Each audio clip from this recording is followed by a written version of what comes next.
All right, guys, we're going to go ahead and do a narration. Uh, See if we can keep this under 10 minutes.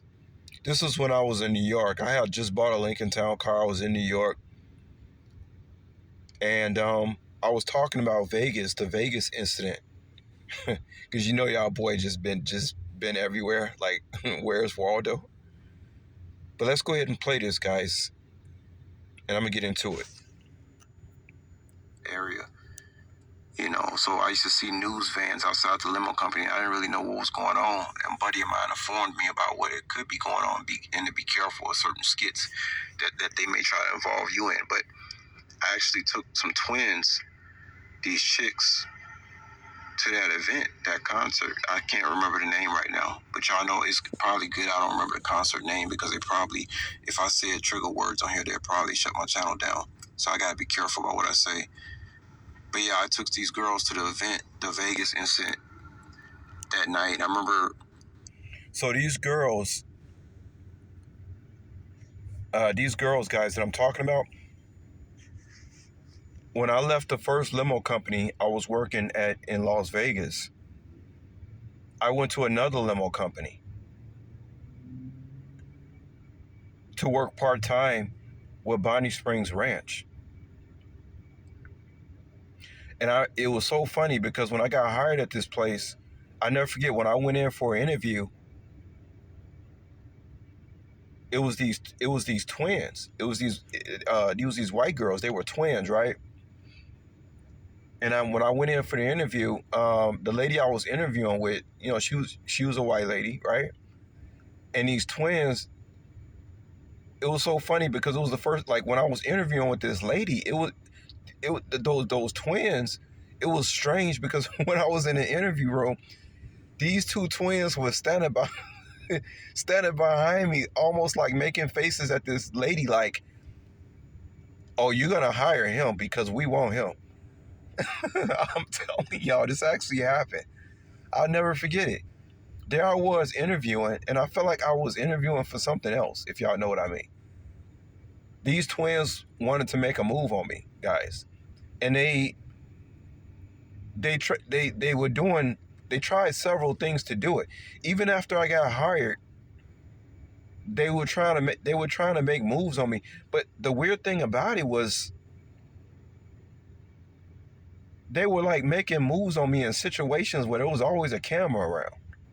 So I didn't feel comfortable. Like, what is going on up in this place, stuff like that. And then later on, I heard some stuff that happened at the office with the twins that I'm just not going to talk about. Use your imagination, guys. But let's get back to the interview. So I'm in this interview, and it's these twins. These girls were fine too, man. It had to be like, I don't even know, like 21, 22 years old. And these twins were standing behind me as I was interviewing. It's like one of them had one hand on my right shoulder, the other one had a hand on my left, and they was looking at this lady like, "You better hire him. We got something. Yeah, we want." It's like I was a piece of meat. Like, yeah, we want him. And they tried, like I said, guys, they tried to get at me, but I'm so elusive, man. It's like, and then like stuff be happening to me that be getting me out of situations. Like, let's say I come around people, like let's say somebody invites me out, right? And then all of a sudden I get sick or I get a headache. That's how the spirit will work with me. Like it was several times in Las Vegas where it'll be like some women that I met. Maybe I took them out on a horseback tour. They want me to meet them on a strip later at the hotel. I started noticing that, like, there'll be certain times where I just got like I got sick and I couldn't even go. And not just when women invite. I'm talking about like guys, like when I'm not supposed to do something, spirit will make me sick that I can't go. It'll give me like a migraine headache or something. Something to happen. You got to take that as a sign. But anyway, so I got hired at this place, and probably because of these twins wanted me there. Let's move on. I actually went home early that night. I got real sleepy, and it was about 10:30, and I took I think I was driving the Escalade. I took it in, and then I got a strange phone call when I got home around 11. I think I'm gonna have to go back a little bit, y'all. PM. I think it was around 11 p.m. And all I heard was these girls screaming. And they like, can you come pick us? It was just amazing how I found myself in all these situations. The night of the Vegas incident, that afternoon before it happened, I was working for another limo VIP company, and I had on my itinerary, I was going to pick up some people who worked at this company. And of course, I'm not going to name the company, but I had picked up these girls that worked at the company. They were twins. And I remember when I picked them up, they were both wearing these army shirts. And it wasn't until long after the incident happened where I wondered, were they crisis actors? Because the people who worked at this place, there was some stuff going on where there was news trucks there, and I think that these people were part of a crisis act. And see, when you lived in Vegas and you worked there, you didn't. When you worked at some of these companies were involved in other things. There's a lot of crisis acting companies out in that area. So I used to see news vans outside the limo company. I didn't really know what was going on. And a buddy of mine informed me about what it could be going on, and to be careful of certain skits that they may try to involve you in. But I actually took some twins, these chicks, to that event, that concert. I can't remember the name right now, but y'all know it's probably good I don't remember the concert name, because they probably, if I said trigger words on here, they'll probably shut my channel down. So I gotta be careful about what I say. But yeah, I took these girls to the event, the Vegas. So yeah, the Vegas shooting, that incident that happened, I was actually there at the event with these girls, with the twins, and a few of their friends, and we were all taking pictures. Some other pictures I told myself I was gonna save, but somehow lost.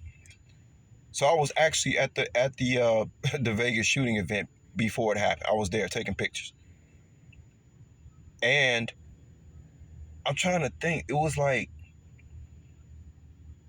somebody had asked me, did I want to go to the concert? I think it was one of the girls, and I was like, nah. Or either like I was supposed to be at the concert, but when I was working with the limo companies, guys, when on my downtime, I used to take those cars home and used to go chill at the crib for a while. Wasn't supposed to do it, but I did it anyway because I only lived 3 blocks from the strip. So every time I would take people to go places, if I knew that they were going to be there for like 3 or 4 hours, and sometimes they told me, hey, come back at this time. So let's say I drop people off at 3:45. They're like, we don't need you to come pick us back up into 10 to take us to someplace else. Yo, boy, I'll be going home. I go home and be taking a nap or do whatever on the clock. Okay?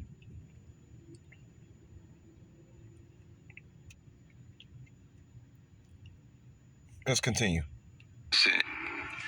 That night, and I remember I actually went home early that night. I got real sleepy, and it was about 10:30, and I took I think I was driving the Escalade.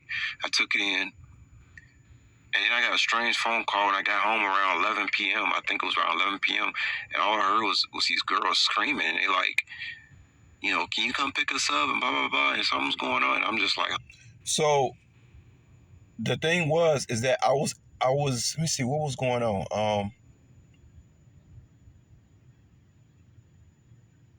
So I was actually like, okay, I'm on, these girls called me. One of the girls called me, the twins, and all I heard was her screaming, and she was talking about something about me coming to pick them up. So I was actually, about to get back in the Escalade and head over. I didn't keep in mind, guys, I didn't know what was going on. I didn't know nothing about there was a shooting, nothing. And I was about to get in the van and like, well, let me go get these girls, right? But or did I take or was I done for the night? I can't even remember. Nevertheless, these girls called me and wanted me to come back over there, which wouldn't have been possible in the first place. Okay? But as she was on the phone, because I was asking what's going on, I'm like, well, what's going on? The phone just hung up. The phone just hung up because I would have been headed, but even if I was headed over there, I wouldn't have been able to get past, obviously, the commotion, especially right off the strip. And keep in mind, guys, what was the last name of the guy who was the alleged shooter at Mandalay? Wasn't his name something Paddock? Y'all know what a paddock is? Go look up the definition of a paddock. Paddock. Makes you just makes you think. Things that make you go, you know what I mean? I'm not gonna tell y'all what definition that word is because I don't want to get too conspiratorial on this video. I just want to tell y'all that y'all boy was almost at that concert, even though I probably would have been only one of the few black people that were actually there. But yeah, that actually happened. Let me see if I can close this out. Wait, I can't hear you. And then they hung up the phone. I didn't know what was going on until the morning. My brother, who's now passed away, he passed away on Passover. No, my brother didn't pass away. He faked his death. My brother, I had all these texts on my phone in the morning. Was I okay? And I didn't know anything had happened until of course, I looked at my phone. He said the event happened, shooting, Las Vegas. All these people got shot. It was a shooter. It was a Mandalay Bay hotel. And I'm just looking at all this like, man, I was just there. I got pictures of me at the event with these girls before nightfall had came at that event. See, folks, I'm telling you, I've been everywhere. I have been around like Tupac. So I get around. I've been. Yeah, yo, it's crazy, man. I think about guys. I be thinking about my life, man. It never stops either. Like it's like I'm just like, what's gonna happen next? It's always something with me, man. It's always something. Even when it appears that like I'm living a normal, mundane life, I'm not. I'm not. I never was supposed to. Oh my god, I'm gonna go ahead and end this, y'all. I didn't say enough about that, but God, these memories, man. It was something else, though, guys. I can tell y'all before I get there. Living 3 blocks off the strip, man. That was really something, you know? I'll let y'all later.